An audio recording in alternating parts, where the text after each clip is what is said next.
दोस्तों, स्वागत है आप सभी का इनके नर्सिंग स्टडीज में।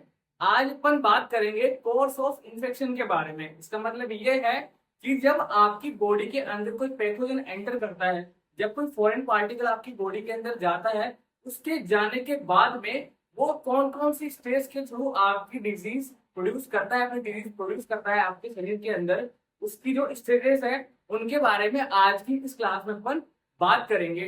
ठीक है, तो सबसे पहले जब माइक्रो ऑर्गेनिज्म आपकी बॉडी के अंदर जाएगा तो क्या होगा, उसके सिम्टम्स कब आएंगे, उस पीरियड को क्या बोलते हैं, कब तक वो कंटिन्यू रहेगा, तो ये सब कुछ आज की इस क्लास में अपन बात करेंगे। तो चलिए शुरू करते हैं। सबसे पहले कि जब एक माइक्रो ऑर्गेनिज्म आपकी बॉडी के अंदर जब एंटर करता है तो जो फर्स्ट स्टेज आती है उस स्टेज को बोलते हैं क्या, इंक्यूबेशन पीरियड। इंक्यूबेशन पीरियड का मतलब क्या होता है, interval between entrance of pathogen into the body and appearance of first symptom।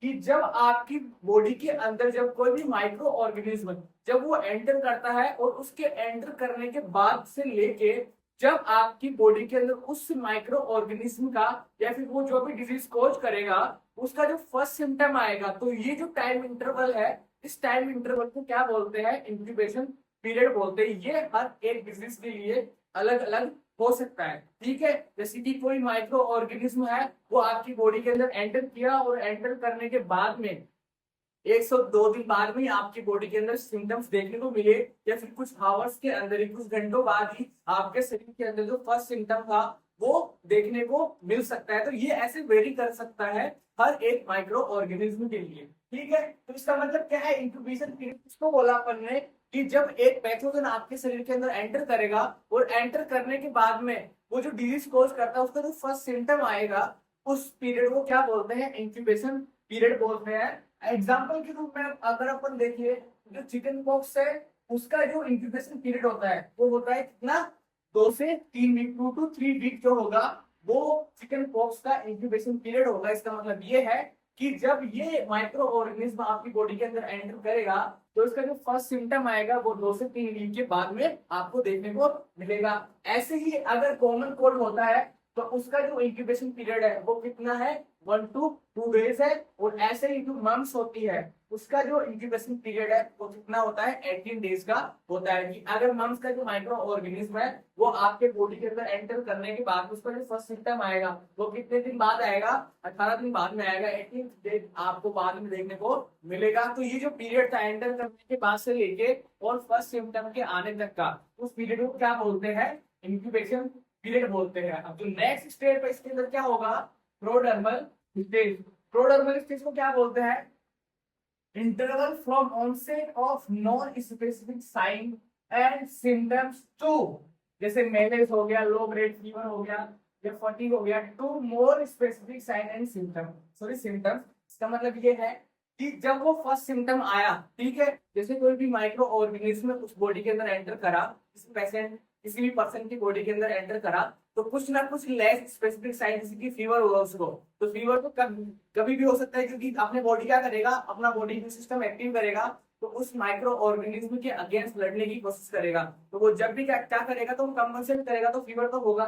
ठीक है, जैसा फीवर हुआ, लो ग्रेड फीवर हुआ उसको, कोई फटीग हो गई, थकान हो रही है उसको, तो ये क्या है, non specific sign and symptoms है। यहाँ से लेके जब उसको उस डिजीज से रिलेटेड, कि जैसे मम्स हो गया, तो मम्स के अंदर क्या होगा कि जो भी आपका जो इन्फ्लेमेशन होगा, ठीक है, पेरियोडिक ग्लैंड्स है या उसका जो इन्फ्लेमेशन होगा, तो वो स्पेसिफिक साइन हो गया। तो फीवर से लेके और उसका इन्फ्लेमेशन के लेके जो पीरियड है उस स्टेज को आप क्या बोलोगे, प्रोडर्मल स्टेज बोलोगे। इसका मतलब ये है कि कोई भी नॉन स्पेसिफिक साइन से लेके अगर किसी डिजीज से रिगार्डिंग कोई स्पेसिफिक साइन एंड सिम्टम्स आ रहा है उसको क्या बोलोगे आप, उस टाइम ड्यूरेशन को क्या बोलोगे, प्रोडर्मल स्टेज आपको उसको बोला जाएगा। नेक्स्ट अपन बात करें, microorganism grow and multiply and patient is more capable of spreading disease to others. इसका मतलब ये है कि जो पहले क्या हो रहा था, कोई भी नॉन स्पेसिफिक सिम्टम्स आ रहे थे उसके अंदर, ठीक है, तो वहां से लेके उसका जो सिम्टम्स थे वो क्या हो गए, स्पेसिफिक हो गए कि उस डिजीज के अंदर देखने को मिलते हैं। तो ये कब हुआ, क्योंकि जो माइक्रो ऑर्गेनिज्म का जो पैथोजन था उसने क्या करा, उस बॉडी के अंदर जाने के बाद में मल्टीप्लाई करा, ठीक है, ग्रो किया। तो ये जो फेज होता है इसके अंदर क्या होता है कि जो पर्सन है वो क्या होगा, इजीली क्या कर सकता है, ट्रांसफर कर सकता है, स्प्रेड करेगा उस डिजीज को अदर्स के। अगर कोई भी दूसरा पर्सन अगर उसके कॉन्टेक्ट में आता है इस दौरान, इस फेज में, तो हाई चांसेस है कि उस पर्सन को क्या हो सके, वो डिजीज हो सके। तो इस टाइम ड्यूरेशन में वो क्या करता है, स्प्रेड करता है इस डिजीज को। नेक्स्ट अपन बात करें इलनेस स्टेज के बारे में। Interval when patient manifest sign and symptoms specific to a particular disease. ठीक है, इसका मतलब ये है कि इलनेस स्टेज किसको बोलेंगे। अब जैसे ही उसको क्या हो गए कि जो स्पेसिफिक साइन एंड सिम्टम्स किसी डिजीज के रिगार्डिंग आने थे, वो आने के बाद में आप क्या पता लगाओ कि इस पर्सन को कौन सी डिजीज हुई है। कब पता लगा, जब आपको वो साइन एंड सिम्टम्स उसके अंदर देखने को मिले। तो ये जब वो साइन एंड सिम्टम्स को देखने के अंदर मिलेंगे, तो आप पता लगाओ कि इस पर्सन को वो इलनेस हो चुकी है। उस स्टेज को क्या बोलेंगे, इलनेस स्टेज बोलेंगे। जैसे कि कॉमन कोल्ड के अंदर क्या होता है, शॉर्ट शॉर्ट हो गया, साइनस हो गया, कंजेशन होगा, राइनाइटिस होगा। इसका मतलब ये है कि अगर कॉमन कोल्ड होती है तो कैसे पता लगेगा कि इस पर्सन को कॉमन कोल्ड हो चुकी है, क्योंकि उसके अंदर ये साइन एंड सिम्टम्स आपको देखने को मिलेंगे। और एग्जांपल के रूप में बात करें, हम इसके अंदर ये हो गया, हाई फीवर हो गया, जो पैराटाइड ग्लैंड है उनकी स्वेलिंग हो गई, जैसे कि मैंने अभी आपको बताया था। तो ये सारे सिम्टम्स आपको कब देखने को मिलेंगे, जब वो इलनेस स्टेज के अंदर जाएगा। और जब वो जब प्रोड्रोमल स्टेज में रहेगा, तो उसके जो सिम्टम्स है, जैसे यहाँ पे जो हाई फीवर था वो लो फीवर रहेगा, ईयर एक रहेगा, ठीक है, ईयर एक नहीं रहेगा, वहाँ पे स्वेलिंग भी नहीं होगी इतनी। तो वो स्टेज कौन सी होगी, प्रोड्रोमल स्टेज होगी। और ये सिम्टम्स आने के बाद में आपको पता लग जाएगा कि ये जो पर्सन है वो कौन सी डिजीज से इन्फेक्टेड हुआ है, कौन सी डिजीज से अफेक्टेड है, मम्स से अफेक्टेड है। ठीक है, नेक्स्ट अपन बात करें, the severity of patients illness depends on the extent of infection, the pathogenicity of microorganism and susceptibility of individual।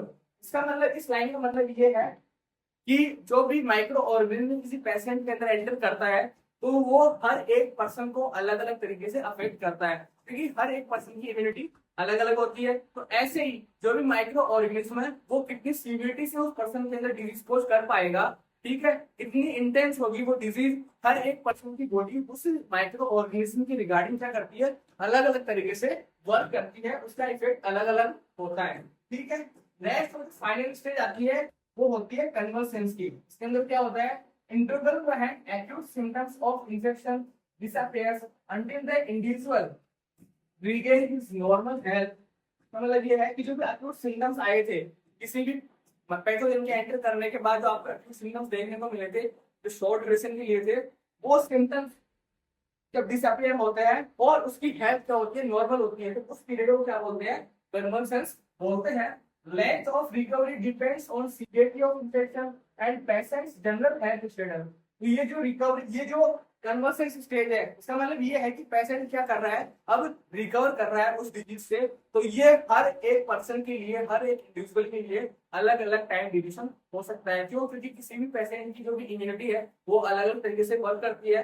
तो अगर किसी का इम्यून सिस्टम अच्छा काम कर रहा है तो वो जल्दी से रिकवर कर पाएगा उस डिजीज से। ऐसे ही है, ये यही कहना चाह रहा है कि हर एक पर्सन का जो भी हेल्थ है वो कितनी जल्दी रिकवर हो रहा है, ये डिपेंड करता है कि वो जो इन्फेक्शन उसको हुआ था वो कितना सीवियर था, साथ ही साथ जो पेशेंट की जो जनरल हेल्थ स्टेटस है वो कैसा है। तो ये जो टॉपिक्स है, ये जो उसकी हेल्थ मेजर्स है, सॉरी, वो उसकी हेल्थ को क्या करते हैं, रिकवर करने में हेल्प करते हैं। नेक्स्ट अपन बात करें, रिकवरी में take several days to month. इसका मतलब ये है कि जो भी पेशेंट की रिकवरी होगी वो सेवरल डेज से लेके मंथ तक वेरी कर सकती है। इसके ऊपर डिपेंड करेगी कि उसका जनरल जो हेल्थ स्टेटस है वो कैसा है और सीवियरिटी ऑफ इन्फेक्शन कैसी थी। ठीक है, तो ये डिपेंड करता है पेशेंट को रिकवरी कितनी फास्ट होगी या उसका जो भी रिकवरी है वो कितना लेट होगा। तो ये थी इसकी स्टेज कि एक पेशेंट के अंदर जो पैथोजन एंटर करता है उसके बाद से लेके उसकी हेल्थ की रिकवरी कितने टाइम में होती है, कैसे होती है, उसके बीच में वो जो डिजीज है, वो इन्फेक्शन है, वो कैसे प्रोग्रेस करता है। तो ये अपन ने बात करी इस डिजीज के बारे में।